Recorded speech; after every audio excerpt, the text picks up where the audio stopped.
പൗരത്വ ഭേദഗതി നിയമത്തെക്കുറിച്ച് കോൺഗ്രസ് പ്രകടന പത്രികയിൽ പരാമർശിക്കാത്തത് പ്രചരണായുധമാക്കി സിപിഐഎം. സിഎഎ വിഷയത്തിൽ സംഘപരിവാറിനോട് സമരസപ്പെടുന്ന കോൺഗ്രസ് കുറ്റകരമായ മൗനം പാലിക്കുന്നുവെന്ന് മുഖ്യമന്ത്രി പിണറായി വിജയൻ വിമർശിച്ചു.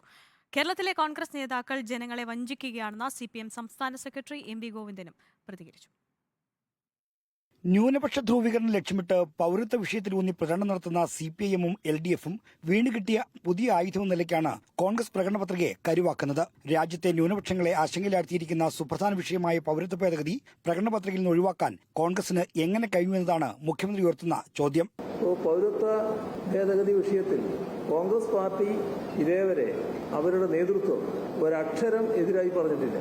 ജനങ്ങളെ ഭിന്നിപ്പിക്കുന്നത് സംഘപരിവാർ അജണ്ടയാണല്ലോ. എങ്ങനെയാണ് ആ സംഘപരിവാർ അജണ്ടയോടൊപ്പം ചേർന്ന് നിൽക്കാനുള്ള മനസ്സ് കോൺഗ്രസിനുണ്ടായത്? എന്താണ് പൗരത്വ വിഷയത്തിലെ കോൺഗ്രസ് നിലപാടെന്ന് പ്രകടന പത്രികയിലൂടെ വ്യക്തമായെന്ന് ചൂണ്ടിക്കാട്ടി CPM നേതൃത്വവും രംഗത്ത് വന്നു. കോൺഗ്രസിന്റെ അജണ്ടയിൽ പൗരത്വ ഭേദഗതി നിയമവുമായിട്ട് ബന്ധപ്പെട്ട അതിന്റെ റദ്ദാക്കൽ മാത്രമല്ല ഒരു കാര്യവും അവരുടെ മുമ്പിൽ ഇല്ല എന്നുള്ളത് പരസ്യപ്പെട്ട ഒരു പ്രധാനപ്പെട്ട ദിവസമാണ്, അല്ലെങ്കിൽ അതിൻ്റെ വാർത്ത കൃത്യമായിട്ട് ജനങ്ങളുടെ മുമ്പിൽ എത്തിയിട്ടൊരു ദിവസമാണ് ഇന്ന്. അതാണ് ഏറ്റവും പ്രധാനപ്പെട്ട ഒരു പ്രശ്നം.